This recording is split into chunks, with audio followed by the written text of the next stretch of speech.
This is just as an opening remark. I'll be your host for the evening session today. My name is Ashwini Kapila, and what we have kicked off as, and this is the debut of the series that we are going to kick off at Get Set Up, and you'll have us coming with topics of interest for all our members across the board, from topics relevant for our members. And as a debut topic, what we have chosen is a topic for discussion is retirement saving mistakes to avoid, and how to or the lessons in inflation protection accordingly. And these are topics which have, as a community, people like yourselves have fed us with information that you'd like to hear experts talk about it and interact around it and deal with it accordingly. Just another reminder, this is being recorded, and the recording of the same will be available on our blog later in the week or in the coming few days. So feel free to look up any part of the section that you may want to hear again. As another housekeeping point for the evening session today is you'll all be on mute. Should you have any question, raise your hands or put it in the chat. There will be a Q&A towards the end of the session, which we can take it up. Just kicking off with today's topic. So as I said earlier, is that it's retirement saving mistakes to avoid and lessons in inflation protection. So how we're going to deal with it is we've invited our expert, one of my mentors and senior colleagues and a friend, Premal Mehta. Premal's been a veteran in the finance sector for more than 30 plus years and has been advising CEOs and CXOs and senior colleagues from various professions on, especially on nearing retirement or soon after retirement, on how to plan your investments or how to plan the extension of what we like to say, extending the rupee. Get Set Up, as you all are aware of very well, for the ones who've been regular, is that we are all on a mission to help all the people above 55 years to learn new life experiences and connect with each other. Our goal, of course, is to reduce isolation and to equip the community with tools and knowledge to age independently. Our community engages in classes which are online as well as offline, including traveling over longer period days as well as short trips. Objectives for today's topic, Premal is going to talk about, and he and I are going to discuss about extending the retirement savings that all of us collect and manage it well enough to be able to fight what we all live with, is inflation. And as we age well, and as we actively want to ensure that we maintain at least close to the same living standards or better when we are actively earning, to ensure that we don't dip into too much of dependence on anybody else, but manage our own investments strong enough to be able to take care of our healthier and active life. So this is what we're hoping to learn today. Premal comes from a very diverse experience, but more importantly, he's been an advisor for many, as I said, for many senior professionals, and he's a founder of a wealth management firm called Wealth First. Wealth First is known for 4 value systems, which is integrity, client focus, long-term approach, and learning and innovation. One of the important things that Premal has done all through his years of experience is that while advising charitable organizations or families and HNIs and professionals, he has ensured that his team and he do not sell products, but look at the individuals and requirements of the individual, and then accordingly plan retirement. So we're going to discuss with him on how to kind of go about savings and ensuring a well-retired life. Before I ask Premal to kick this off or ask a question, I'm reminded by something that we all have experienced, and as we go into retired life, or as we kind of learning from our history, is what Warren Buffett said long back, is that today people who hold cash do feel comfortable, but they shouldn't, because they have opted for a terribly long-term asset, one that pays virtually nothing, and it's certain to depreciate in value. And this is something which actually resonates very well with me, because most of us, when we kind of look at retirement, we kind of go in safe instruments, and we come to the topic of safety also, safe instruments, and that lands up being very fixed deposit focused or very debt focused, and we want there's regular incomes to ensure that we take care of monthly expenses. But what happens is that we forget about the big devil over there, which is inflation. So let me kick that off by asking Premal. Premal, you've dealt with a lot of these questions through your career, advising professionals, retiring professionals or retired professionals in terms of how to manage their retirement savings. So what's the first advice that you like to give to, or what's the advice that you like to give somebody who's recently retired or somebody who's looking to park his retirement savings? How would you advise that person? I think the most important thing is to understand that for each one there is not a retirement plan. I think a retirement plan has to be dynamic. It has to be reviewed very frequently. In times where the environment is changing, interest rates are changing, inflation is moving up and down. So one needs to. So there is no single plan. One needs to have a constant review and in this fast-changing environment. I'll give you an example. I have come across so many people, and this is my 35 years experience in this business. I've come across so many people who, at the age of 35, 40, put in a retirement plan in place, and saying that I've put my monies in FDs, I've got a provident fund, I've got gratuity, I've done some long-term savings, and when they actually retire, and when they suddenly realize that one falls short of what you actually wanted and what you actually get. So retirement planning has to be done keeping in mind probably the most important factor, that's inflation. Whenever I talk about anything, I think the first and the foremost target for any financial goal is to beat inflation, number one. Number two, have enough money over and above inflation to maintain a lifestyle which they've been leading pre-retirement. That's what I call a retirement plan. Premal, you said inflation. Now this is a term which we keep as bankers or as economists, or as when you open any business channels, whether it's the newspapers, financial newspapers, or any business channel, we talk about inflation. For a layman or for somebody who's out on the street, or maybe sometimes in my own home, I see that, whether it's my dad or my wife. What exactly would you say is inflation, if that one needs to worry about, or how does one kind of figure out and what is a good return over inflation? So what is inflation as a number, or what is inflation exactly that we should think about? I only remember, as for me, the inflation has always been that when I used to kind of borrow my dad's scooter in college to go around with friends, I used to pay 20 rupees or 8 rupees a liter for petrol. Today I'm paying 100 and thereabouts. So is that inflation, or how does it eat into investments and saving? Well, inflation is not just inflation is just not beating rates what they were and what they are today. Inflation should also take care of a lot of things which were yesterday's luxuries and today's necessities. For example, probably when some of you people started saving, you all didn't think that mobile is a necessity. Today, changed lifestyle also calls for increased expenses towards these necessities, which could be a mobile, which could be medical, which could be child's education, could be anything. So, I think you need to understand, yes, inflation is not only, something like Colgate, which was in 97 and 19 rupees, today costs 67 rupees. A hammam soap, which was 8 rupees, is today at 37 rupees. Petrol was 26, today it's 810, and so on. So that's one part. The other is aspirations. Third, the fact that there were certain things which they weren't necessity, but today it could be a necessity. It could be a car, it could be a mobile.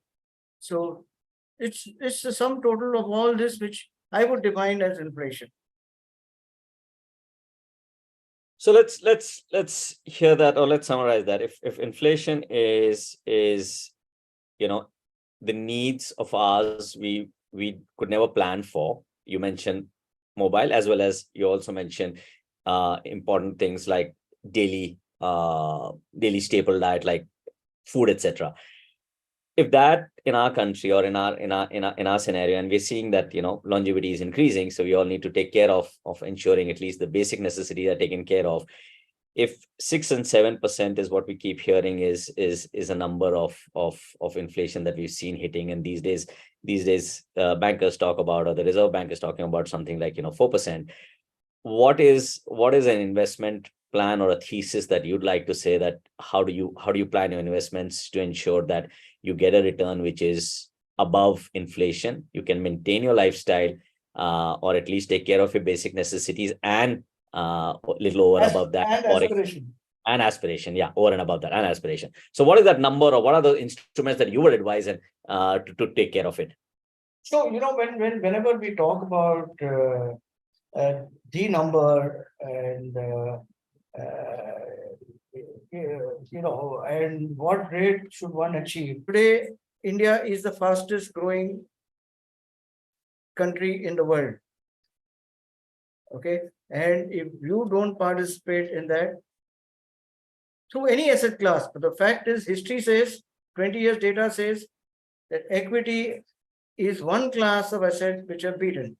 Now, I don't say that when you do a retirement planning, that you put every 100 rupees that you have into equity. There has to be a fair bit of allocation. How much you want to put into fixed income, how much you want to put into equity, how much you want to put into gold. That kind of planning is what is required. And that's what retirement planning is all about.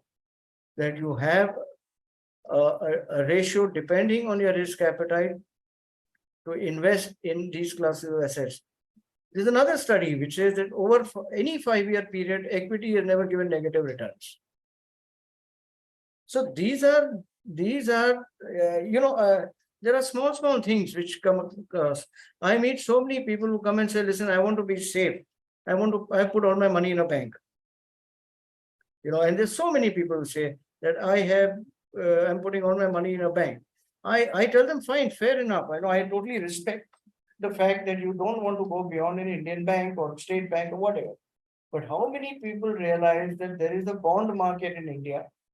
There is an effective bond market in India where bonds of State Bank of India are traded at 8%, which is still, today's rate is about 1%, 1.5% above the fixed deposit rate. So bonds of every bank, Bank of India, Bank of Baroda, ICICI banks, HDFC Bank, bonds are available in the bond market. Like an equity market, there is a bond market. So all I tell them is, even by shifting from an FD of 7% and buying an FD of the same bank at a 1%, 1.5% higher, on a long-term basis, makes a lot of difference in your retirement plan. So the idea of this is that you must have a good wealth manager. You must have somebody who is working for you and not for the product that he wants to sell to you. You have to ensure that you don't take risks in the whole process. By moving from State Bank of India FD and buying a State Bank of India bond, you are not changing the risk profile. You're just changing the methodology of investing in these bonds. And that's how you enhance returns.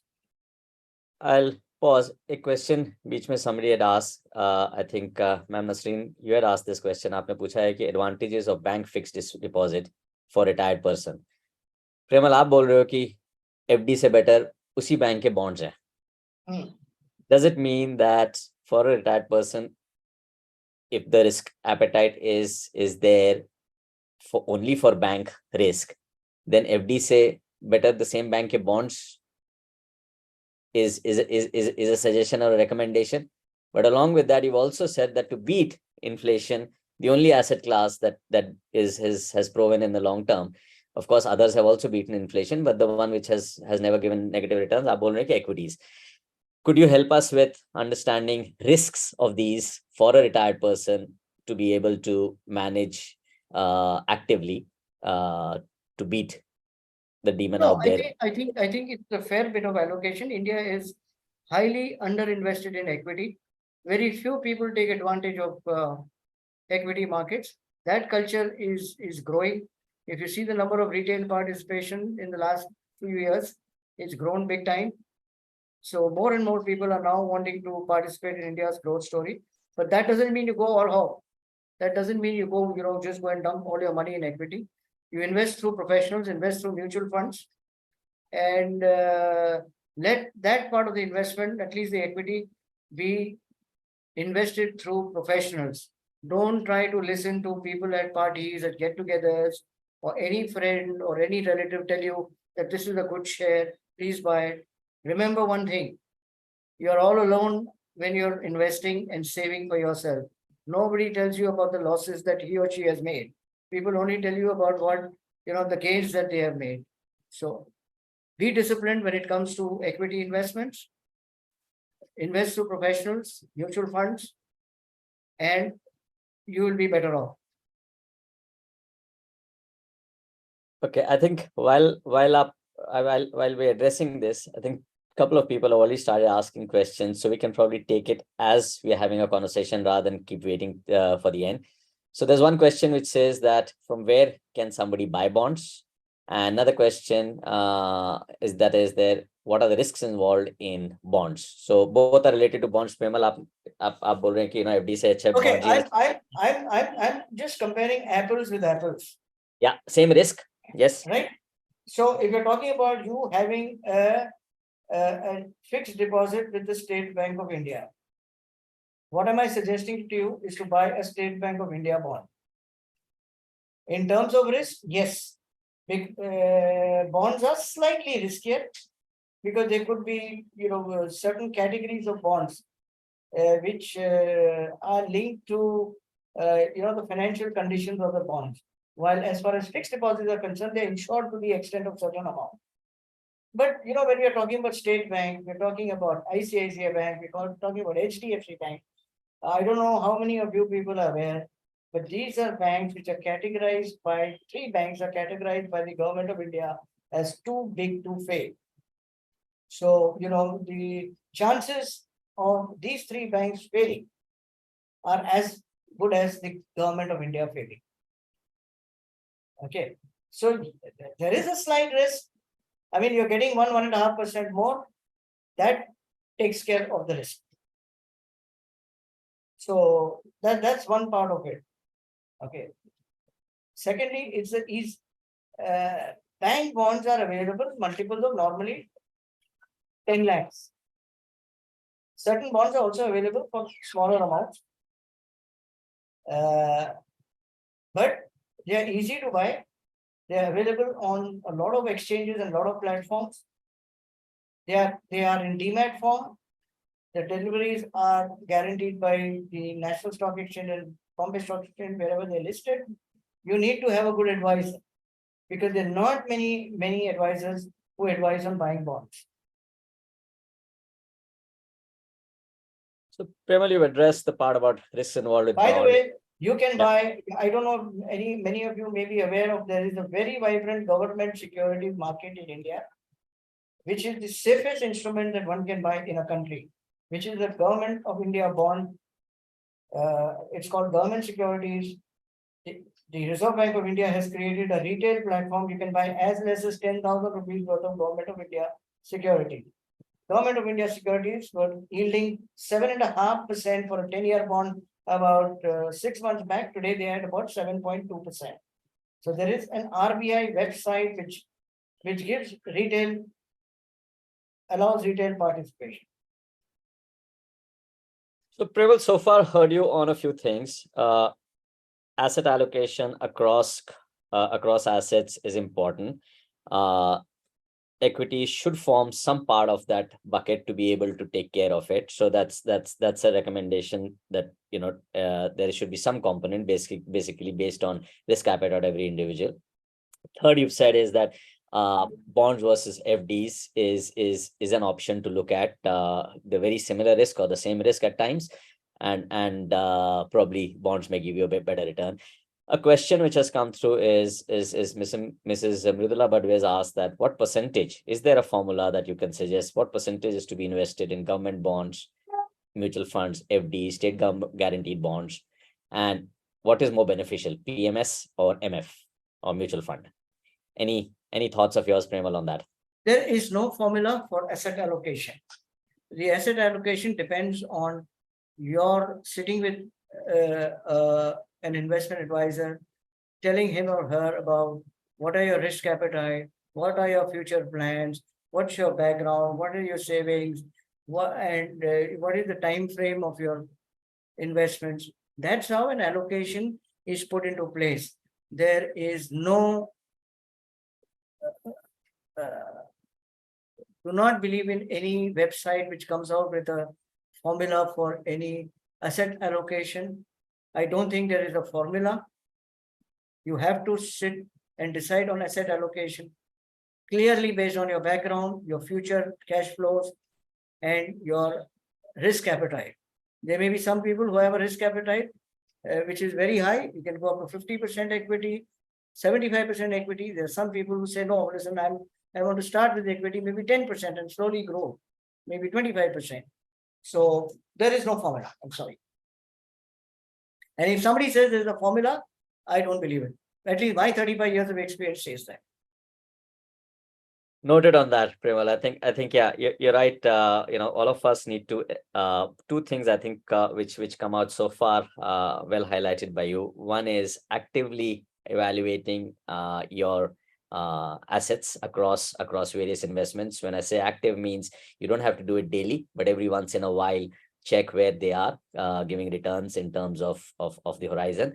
Second is, I think what you also said is more important than that, since there is no formula.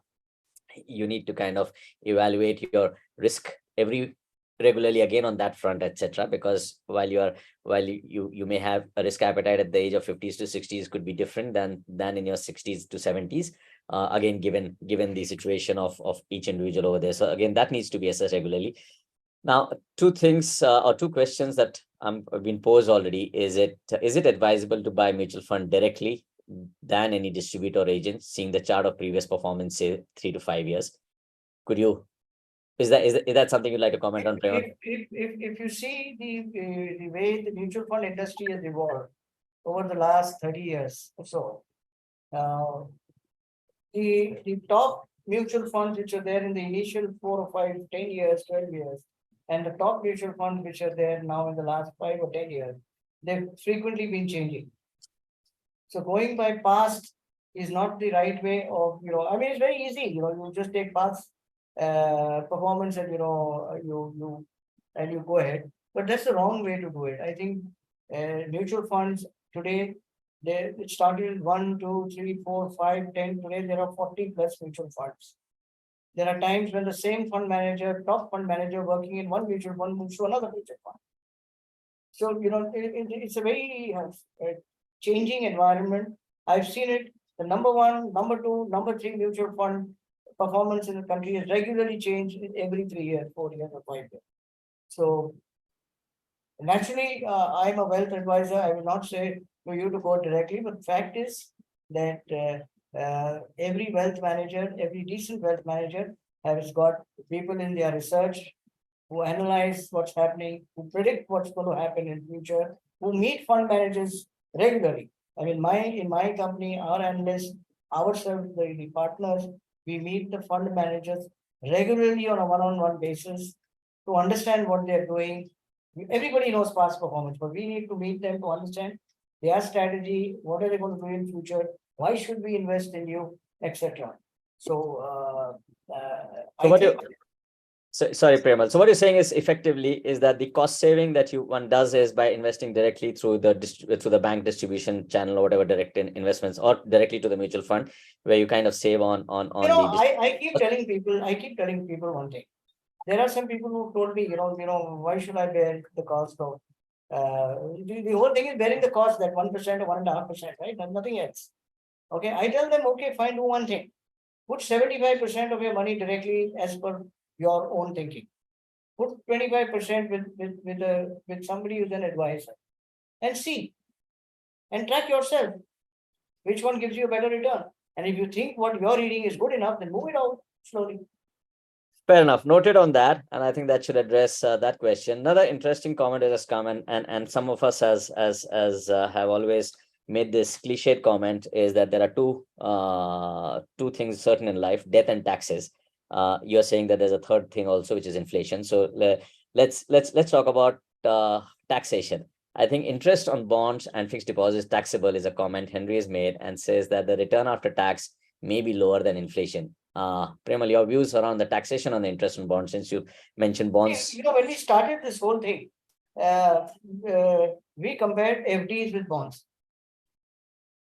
right? So tax on FD is on par with tax on bonds. We're comparing apples with apples.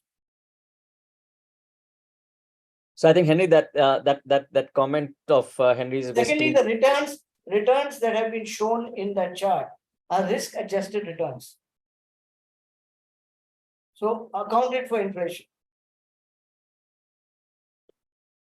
So effectively what you're saying is that taxation on FD and bonds are the same. So post-tax inflation, to post-tax, it need not necessarily be lower than inflation. Secondly, it all depends on amounts. Today, if in a family, if you have various entities, interest income of 7-8 lakh rupees is tax-free in various entities. Now we're heading into tax planning as well. That's a separate topic for conversation. We've advised a lot of people to set up HUFs. HUFs can be set up in every Hindu family.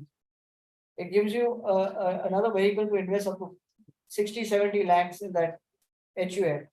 And that 8% on 60-70 lakhs becomes tax-free. So there are various ways, where you can not reduce, we can, make a portfolio tax efficient. Okay, I think for today we'll stick to kind of pre-tax returns and not do tax planning as well for everyone. But I think what so far we've kind of covered about various aspects of countering inflation. One is active asset allocation, equities being part of it, which already we've mentioned. The other thing that I'd like to ask you a question around is that what happens is that there are these government programs which are offered for retired people.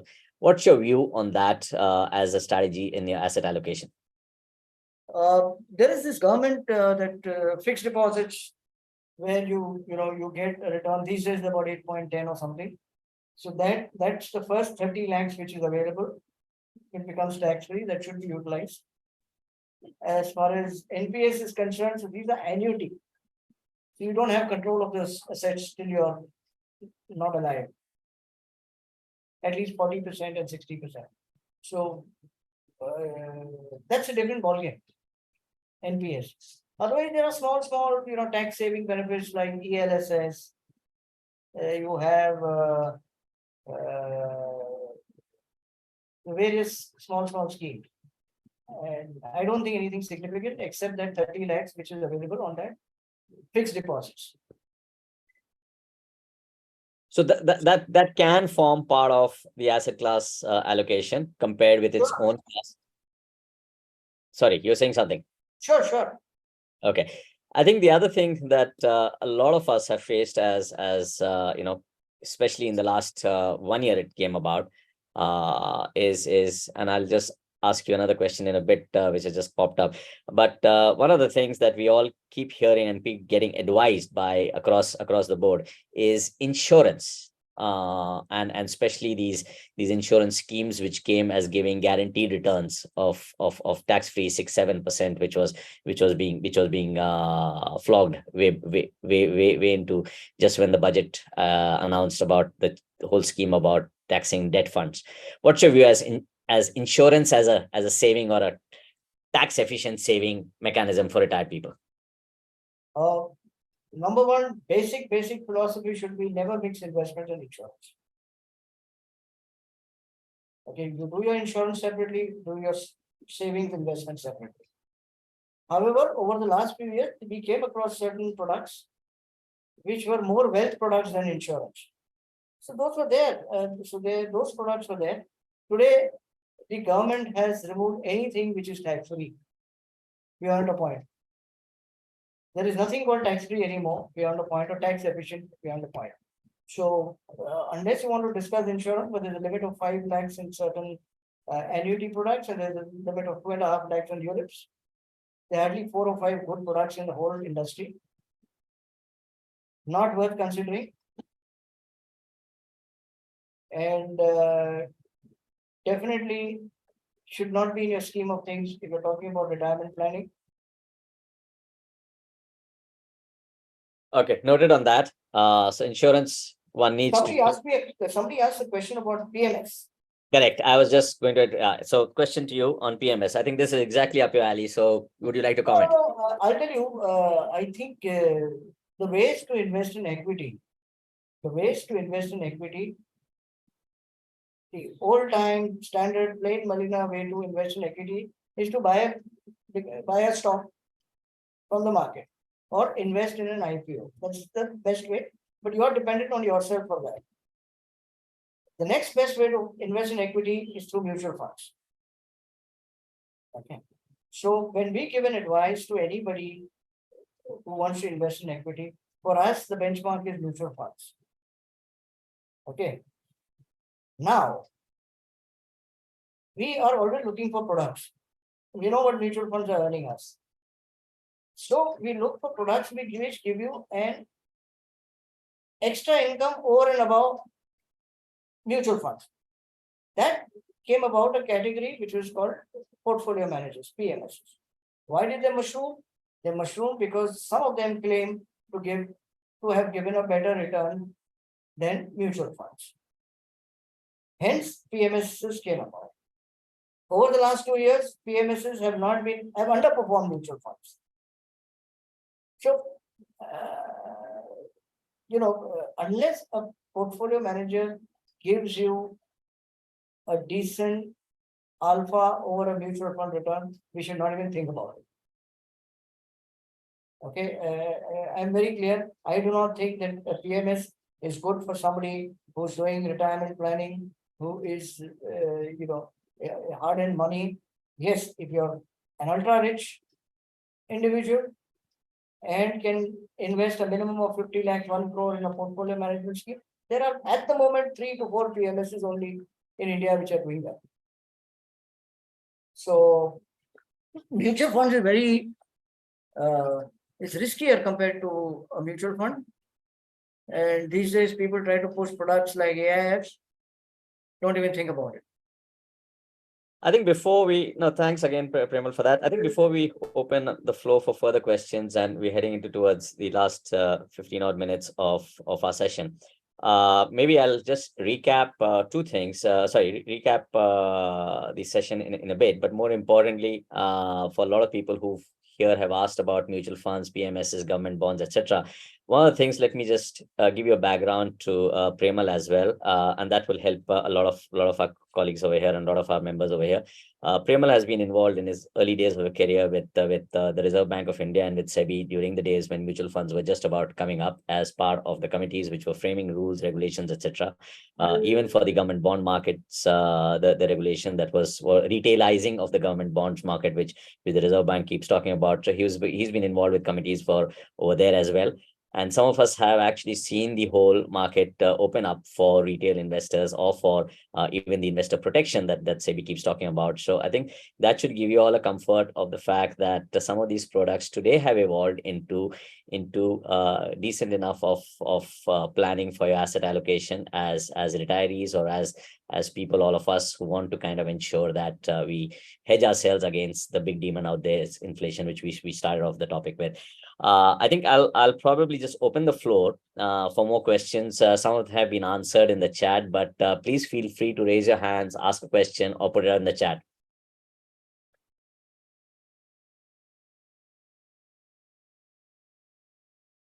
While the questions come in, I think I'll use this time to summarize the session so far.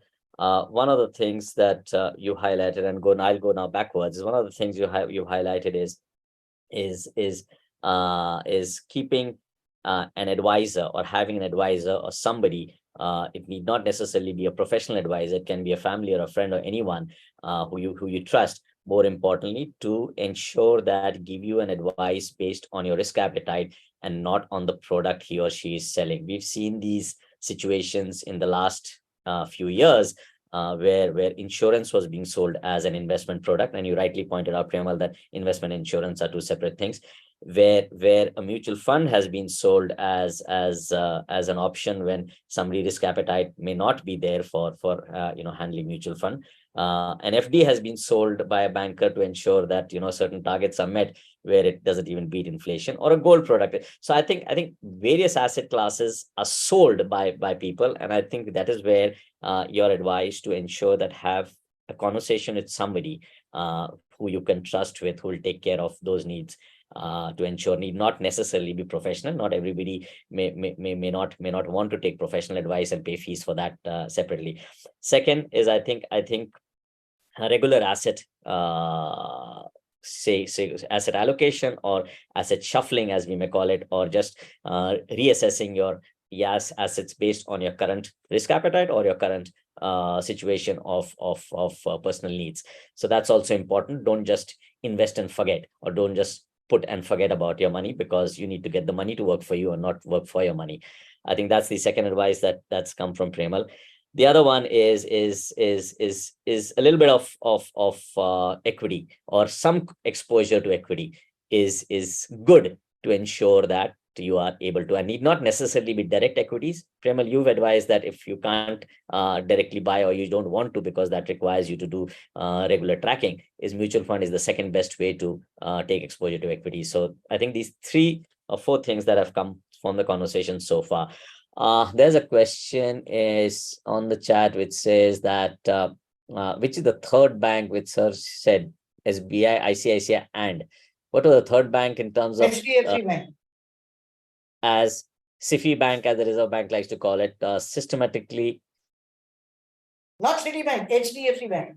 HDFC Bank, but these are called SIFI banks, right? Systematically important financial institutions. Correct. So SBI, ICICI, and HDFC Bank are and I believe they're going to add 1 or 2 more. I heard that Bank of Baroda, and I don't know, one more maybe added to this list. But as of now, these 3 banks. Okay. So Premal, question on gold as an investment option or as an asset class. I saw on your sheet you had put gold over there, which has beaten inflation, but would you like to comment on that? Gold is, in times when there is a war happening somewhere in the world, at times when there is a financial turmoil happening in a few countries, uncertainty is there. Gold is an option to hedge always. It's a safety. Gold should be part of everybody's portfolio, not beyond between 5 to 8%. It's a good hedge against bad times, and will still give you that little return. Secondly, investing in gold, there should be a way to invest in gold. The government of India issues gold bonds. Okay. And they deliver dollar-dominated returns. The gold bonds also give you a 2.5% token interest. Some of the gold bonds till very recently were trading at a discount. So if you have to buy gold, I would not advise people to buy physical gold, but to invest through the government gold bonds. Okay, so you answered the question on gold, an important asset class to take care of it. 5 to 8% of your portfolio should be there. You also answered the question about between physical gold and gold bond. In the meantime, another question which has come up is NPS also an MF investment? Is it still tax exempt under IT new regime? Little more about NPS. So Nisha has asked that question. Premal, would you have a view on NPS? Not really a view on NPF, because I think we are addressing people who either have retired or are close to retirement. If you're above 50, NPS really does not make sense because it's a 60-year limit there. However, I can ask a colleague of mine to address this question. As far as tax exempt under new IT regime, I'm not a chartered accountant, so we do not want to comment on tax. Yeah. Question again from Mita is investing in gold bond means sovereign gold bonds? Is that the one that you refer? Yeah. Yeah. Okay. So that question gets answered. Ask another question. Bank bonds have a lock-in period of 5 years or 15 years. Not very sure. FDs also have a lock-in period, right? Of 1 year, 2 year, 3 year, 4 year, 5 year. Failing which you get a lower rate of interest. Now, bank bonds are listed. They are fairly liquid. If you buy State Bank, Bank of Baroda, ICICI, HDFC Bank bonds, they're liquid. You can always sell. There is a market. So it's the same thing. I think not to worry about liquidity if you buy through a good bond broker or a good bond dealer and not just somebody who's there only to sell, but can also buy and sell. Incidentally, our firm buys and sells and also gives assured liquidity to a certain extent. So we'll wrap up with this. But in summary, what has come out of today's session is we all will need to fight inflation. That's a reality. And to ensure that the various asset classes that one should be thinking of to ensure that you get a reasonable return to cover inflation of 7% above is to target at least 13% return. And to get 13% return, one of the things that one needs to do is have some exposure to equity, whether through a mutual fund or to a PMS scheme or directly, whichever way you're most comfortable. And the last takeaway from is that always go with somebody who you can trust, who's not selling a product but is advising you based on your appetite and your philosophies and knows you enough to be able to advise you correctly. I think these are last takeaways. With that, we're signing off for the day. Premal, thank you very much for the session. Thank you. And we look forward to you all participating in such events in the future again. Thank you. Thank you.